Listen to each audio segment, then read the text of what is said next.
സ്നേഹമുള്ള സഹോദരങ്ങളെ, പ്രഭാതവന്ദനം.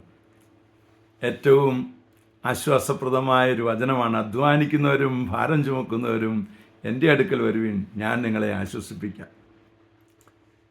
ഈശോ എടുത്ത ഭാരം നമുക്കറിയാം. പാഷൻ ഓഫ് ക്രൈസ്റ്റിൽ അവൻ ആ കുരിശു എടുത്തുകൊണ്ട് പല പ്രാവശ്യം വീഴുന്നുണ്ടല്ലേ. എന്ത് വലിയൊരു വരക്കുരിശാണ് അവന് കൊടുത്തിരിക്കുന്നത്. നമ്മുടെ കയ്യിലൊന്നും അത്രയും വലിയ കുരിശൊന്നുമില്ല, എന്നിട്ടും നമ്മൾ തളരുക. അതിനൊരു എങ്ങനെയാണ് ആ കുരിശെടുക്കാൻ സാധിക്കുക? അത് ഈശോ പഠിപ്പിച്ചു തരും. നിൻ്റെ ജീവിതത്തിൻ്റെ ബുദ്ധിമുട്ടുകളും പ്രയാസങ്ങളും എങ്ങനെ ഏറ്റെടുക്കണം എന്ന്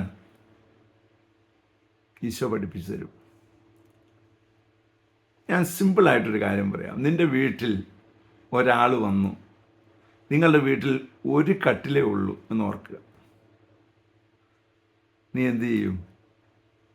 ആ വ്യക്തിയെ സ്നേഹിക്കുകയാണെങ്കിൽ ആ വ്യക്തിക്ക് ആ കട്ടിൽ കൊടുത്തിട്ട് ഒന്നെങ്കിൽ നീ നിലത്തിരുന്ന് ഉറങ്ങും, അല്ല നിലത്ത് കിടന്നുറങ്ങും, അല്ലേ?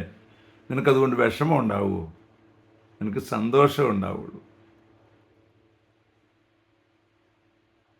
അല്ലേ? ഇതുപോലെ ഈശോയ്ക്ക് വേണ്ടിയാണ് ഇത് ചെയ്യുന്നതെന്ന് നിനക്ക് തിരിച്ചറിഞ്ഞാൽ ഏത് വലിയ ഭാരവും എടുക്കാൻ പറ്റും. അതാണ് ഈശോ ചെയ്തത്. പിതാവിന് വേണ്ടി, പിതാവിൻ്റെ ദൗത്യം അതാണ് ഞാൻ ഏറ്റെടുക്കുന്നത് എന്നുള്ള ചിന്ത നിനക്കുണ്ടായാൽ, പൊന്നു സഹോദരങ്ങളെ, എല്ലാ ഭാരവും ഏറ്റെടുക്കാൻ പറ്റും.